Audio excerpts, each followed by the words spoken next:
4 मई 2024। पटना का एक safe house. रात के 12 बज रहे हैं। एक कमरे में लगभग 30 स्टूडेंट्स बैठे हैं। सामने टेबल पर OMR शीट्स है, पेन्स है और एक प्रिंटेड बुलेटिन है जिसका कवर पेज फाड़ के अलग कर दिया गया है ताकि अगर कल कोई पकड़ा जाए तो सोर्स पता ना चले। ये स्टूडेंट्स नॉर्मल पढ़ाई नहीं कर रहे। ये लोग कल सुबह होने वाले एग्जाम के जवाब याद कर रहे हैं। और वो एग्जाम नीट UG 2024 अगले दिन 24 लाख मेडिकल एस्पिरेंट्स देने वाले हैं। आज जब आप किसी डॉक्टर के क्लिनिक में बैठते हैं और आप उन पर ट्रस्ट करते हैं अपनी जिंदगी के साथ, क्या आपने कभी सोचा है कि उसने वो डिग्री कैसे हासिल की? ये सवाल 2024 के बाद सिर्फ फिलॉसफिकल नहीं रहा, ये प्रैक्टिकल हो गया है। ये कहानी है उस एग्जाम स्कैंडल की जो इंडिपेंडेंट इंडिया का सबसे बड़ा एग्जामिनेशन फ्रॉड बन गया, जिसमें CBI इन्वॉल्व हुई। सुप्रीम कोर्ट को बार बार बैठक करनी पड़ी और 2 साल बाद भी सब सवालों के जवाब नहीं मिले हैं। ये कहानी है नीट UG 2024 पेपर लीक की। पहले एक चीज समझ लीजिए, NEET national eligibility cum entrance test India का वो एक एग्जाम है जो डिसाइड करता है कि कौन डॉक्टर बनेगा। MBBS, BDS, आयुष सारी मेडिकल सीट्स इस एक टेस्ट से फिल्टर होती है। 2024 में 24 लाख स्टूडेंट्स ने ये एग्जाम दिया। इन 24 लाख में से सिर्फ लगभग 1 लाख को गवर्नमेंट मेडिकल कॉलेज में सीट मिलेगी। एम्स दिल्ली के लिए टॉप 1000 में आना पड़ता है। इसका मतलब ये है कि हर स्टूडेंट एवरेज 2 से 3 साल कोचिंग में लगाता है। कोटा, हैदराबाद, दिल्ली की कोचिंग फैक्ट्रीज, लाखों रुपए फीस, स्लीपलेस नाइट्स, पेरेंट्स की रिटायरमेंट सेविंग्स तक खर्च हो जाती है। एक फैमिली का पूरा फ्यूचर एक दिन एक एग्जाम पर टिका होता है। नीट सिर्फ एक टेस्ट नहीं है, ये एक पूरी इंडस्ट्री है और उस इंडस्ट्री की नींव है ट्रस्ट। 2024 में वो ट्रस्ट टूट गया। उस रात सेफ हाउस में एक स्टूडेंट था, अनुराग यादव। उसकी फैमिली ने 30 लाख रुपए दिए थे एक रात में आंसर्स मेमोराइज करने के लिए। और उसी रात कहीं कोटा में एक और स्टूडेंट था जिसका नाम आपको नहीं पता, जिसका नाम किसी न्यूज़पेपर में नहीं आया, जिसने कोई शॉर्टकट नहीं लिया, जिसने 2 साल में 15,000 से ज़्यादा सवाल सॉल्व किए थे, जिसके पेरेंट्स ने अपनी FD तोड़ के कोचिंग फीस भरी थी, जो उस रात भी पढ़ रहा था क्योंकि कल का एग्ज़ाम उसके लिए ज़िंदगी बदल देने वाला था। वो नहीं जानता था कि उसकी ज़िंदगी पहले से बदल दी जा चुकी थी। 5 मई 2024 रविवार, एग्ज़ाम का दिन। पूरे इंडिया में 4750 एग्ज़ाम सेंटर्स रेडी है, लेकिन पटना में बिहार पुलिस की इकोनॉमिक ऑफेंसेस यूनिट एक अलग ऑपरेशन चला रही है। उन्हें एक टिप मिला था। पटना के रामकृष्ण नगर के एक लर्निंग इंस्टीट्यूट में पिछली रात कुछ अजीब एक्टिविटी हुई थी। पुलिस छापा मारती है। अंदर जो मिलता है वो खतरनाक है। एक आधा जला क्वेश्चन पेपर, OMR शीट्स के चार्ज्ड पीसेस, चेक्स वर्थ लाखों और कुछ स्टूडेंट्स के documents, admit cards, passport photos. Exam को शुरू हुए 4 घंटे भी नहीं हुए और बिहार पुलिस के पास पहला फिजिकल प्रूफ है कि पेपर लीक हो चुका है। अनुराग यादव को डिटेन किया जाता है और वो बता देता है पिछली रात उसे एक सेफ हाउस ले जाया गया था। पेपर दिया गया, मेमोराइज करने को कहा गया। 30 लाख रुपए चार्ज हुए थे।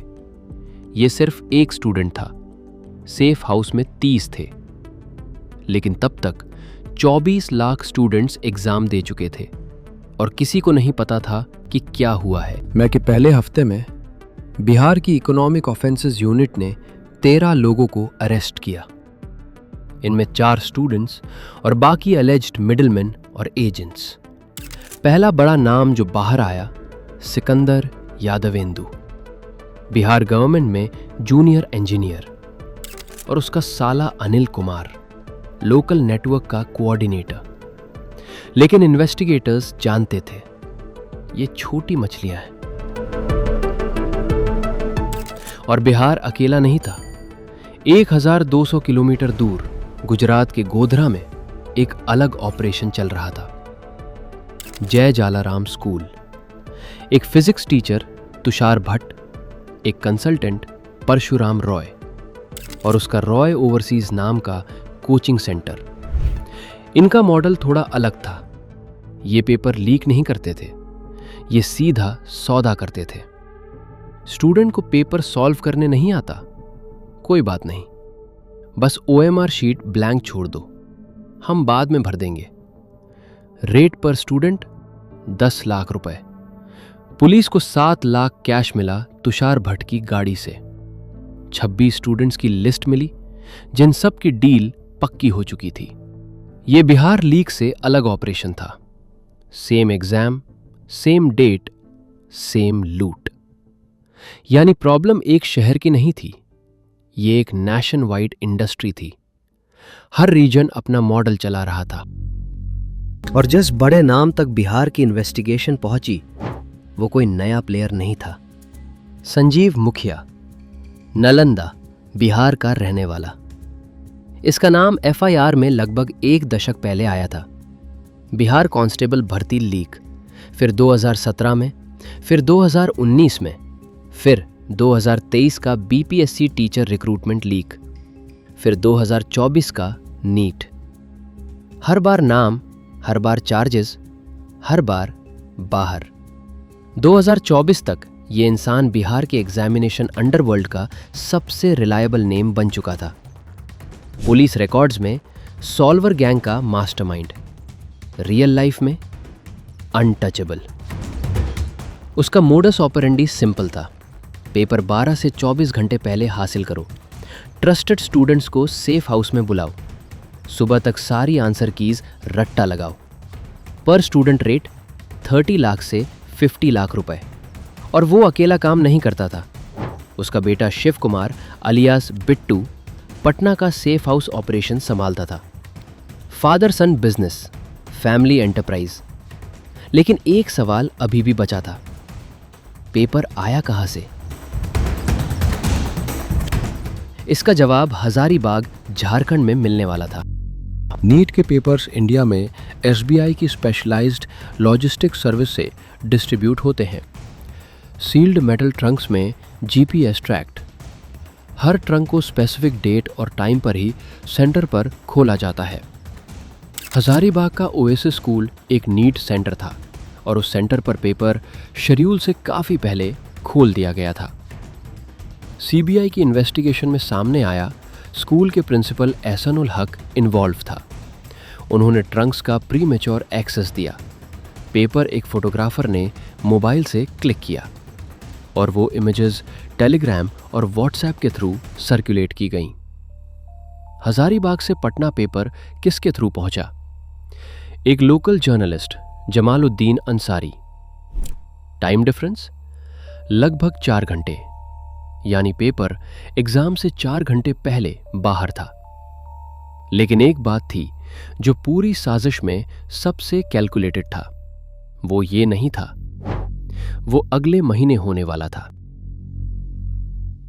4 जून 2024। पूरा इंडिया लोकसभा इलेक्शन रिजल्ट्स में डूबा था। एनडीए की सीट्स, इंडिया अलायंस का परफॉर्मेंस, मोदी सरकार की वापसी। हर चैनल पर, हर फोन पर, हर चाय की दुकान पर एक ही बात, इंडिया का सबसे बड़ा पॉलिटिकल इवेंट। और इसी दिन, इसी न्यूज साइकिल में एनटीए ने नीट के रिजल्ट्स क्वाइटली अपलोड कर दिए। कोई प्रेस कॉन्फ्रेंस नहीं, कोई अनाउंसमेंट नहीं, एक वेबसाइट अपडेट। रिजल्ट्स ओरिजिनली 14 जून को आने थे, 10 दिन पहले रिलीज कर दिए गए। जब पूरा देश कहीं और देख रहा था। पेरेंट्स और स्टूडेंट्स जब रिजल्ट्स देखने लगे तब सवाल शुरू हुए। 67 स्टूडेंट्स को 720 में से 720, परफेक्ट स्कोर। पिछले साल ये नंबर 2 था, इस बार 67। इसमें एक और बात, 6 स्टूडेंट्स एक ही सेंटर से, हरियाणा के झज्जर के हरदयाल पब्लिक स्कूल से, और कुछ स्टूडेंट्स के मार्क्स 718 और 719 थे, जो नीट की मार्किंग स्कीम में थ्योरेटिकली पॉसिबल ही नहीं था। एनटीए का जवाब, ग्रेस मार्क्स। कुछ सेंटर्स पर स्टूडेंट्स को कम टाइम मिला था तो एक्स्ट्रा मार्क्स दिए। ये एक्सप्लेनेशन किसी को कन्विंस नहीं कर पाई। सोशल मीडिया पर गुस्सा फूटने लगा। #NEET scam, #NEET paper leak, #ReNEET पूरे देश में ट्रेंड करने लगे। कोचिंग के स्टार टीचर्स ने वीडियोस बनाए। डिमांड एक ही थी, रीटेस्ट। सुप्रीम कोर्ट में पिटिशंस डाली गई और 13 जून को education minister Dharmendra Pradhan press conference में बोले, कोई पेपर लीक नहीं हुआ है। और ठीक 10 दिन बाद 30 जून को सीबीआई ने केस अपने हाथ में ले लिया। सीबीआई ने एक एक तार खींच ली। पहला, हजारीबाग नेटवर्क, ओएसिस स्कूल का लीडरशिप, जमालुद्दीन अंसारी, जिसने पेपर पटना पहुंचाया। सिर्फ इस एंगल में 13 लोगों के खिलाफ चार्जशीट। दूसरा, पटना नेटवर्क, सिकंदर यादवेंदु, अनिल कुमार, शिव कुमार और उनके लोकल एजेंट्स। तीसरा, Delhi NCR network, Ravi Atri, UP का रहने वाला, एलग्ड करियर कंसल्टेंट, जो रिच फैमिलीज को अप्रोच करता था और डील्स लॉक करता था। पहले भी एंट्रेंस एग्जाम लीक केसेस में ये नाम आ चुका था, पर हर बार वो बाहर आ जाता था। चौथा, गोधरा नेटवर्क, तुषार भट्ट और परशुराम रॉय, अलग स्टेट, अलग मेथड, सेम एग्जाम। और बिहार, झारखंड और दिल्ली के सारे नेटवर्क्स एक ही नाम पर मिलते थे, संजीव मुखिया, जो कहीं नहीं मिल रहा था। फॉरेन ट्रिप की खबर, फिर नेपाल में छुपने की न्यूज़। पटना हाईकोर्ट ने एंटीसिपेटरी बेल खारिज की, फिर भी नहीं मिला। कुछ हफ्ते बाद इकोनॉमिक ऑफेंसेस यूनिट की टीम ने उस पटना में पकड़ लिया। इस बीच सुप्रीम कोर्ट में हियरिंग्स चल रही थी। पिटिशनर्स का आर्ग्यूमेंट था, पूरा एग्जाम कैंसिल करो। एनटीए और सेंटर का स्टैंड, सिर्फ 1563 स्टूडेंट्स अफेक्टेड थी, उनका रीटेस्ट करा देंगे। 24 लाख को क्यों पनिश करें? 23 जुलाई 2024 को सुप्रीम कोर्ट ने ऑर्डर दिया। लीक का स्केल इतना सिस्टमिक नहीं था कि पूरा एग्जाम कैंसिल हो। इन्वेस्टिगेशन चलती रहेगी। जो कैंडिडेट बेनिफिशियरी पाया जाए उसका रिजल्ट कैंसिल किया जाए। रीटेस्ट 1563 ग्रेस मार्क्स वाले स्टूडेंट्स के लिए कराया गया। इनमें से सिर्फ 813 अपीयर हुए। एक्स्ट्रा टाइम वाला एक्सक्यूज हटा तो परफेक्ट स्कोरर्स की लिस्ट सिमट रही। स्कोरिंग पैटर्न फिर से नॉर्मल रेंज में आ गया। एक 7 मेंबर कमेटी बनाई गई, फॉर्मर इसरो चेयरमैन के राधाकृष्णन की लीड में, एनटीए के रिफॉर्म के लिए। एनटीए के डायरेक्टर जनरल सुबोध कुमार सिंह को हटा दिया गया। कहीं ऑफिशियली और कहीं अनऑफिशियली सिस्टम ने माना कि कुछ हुआ था। लेकिन ये सब अरेस्ट्स, कोर्ट ऑर्डर्स, रिफॉर्म्स, पर उस स्टूडेंट के लिए कुछ नहीं बदला। वो जो कोटा में था, वो 2024 में कट ऑफ से कुछ नंबर्स पीछे रह गया। उसने दोबारा ट्राई किया या नहीं किया, ये आप नहीं जानते, लेकिन आप जानते हैं कि जो सीट वो डिजर्व करता था वो किसी और के पास गई। और वो कोई और, क्या वो सीट डिजर्व करता था? ये कोई रिटोरिकल सवाल नहीं है। सीबीआई के खुद के रिकॉर्ड्स कहते हैं कि सेफ हाउस में 30 स्टूडेंट्स थे, सिर्फ कुछ पकड़े गए, बाकी अनडिटेक्टेड रह गए। वो आज किसी मेडिकल कॉलेज में है। और नीट 2024 से पहले के सालों में भी यही हुआ था। 2021 में, 2019 में, 2017 में, जब जब संजीव मुखिया का नाम एफआईआर में था लेकिन वो बाहर था, तब भी कोई सेफ हाउस था, तब भी कोई पेपर था, तब भी किसी की सीट छीनी गई थी। तो कुछ सवाल हैं जो आज भी ओपन हैं। जो स्टूडेंट्स 30 से 50 लाख रुपए देने को तैयार थे, उनके पास ये पैसे कहाँ से आए? उनके पेरेंट्स कौन हैं?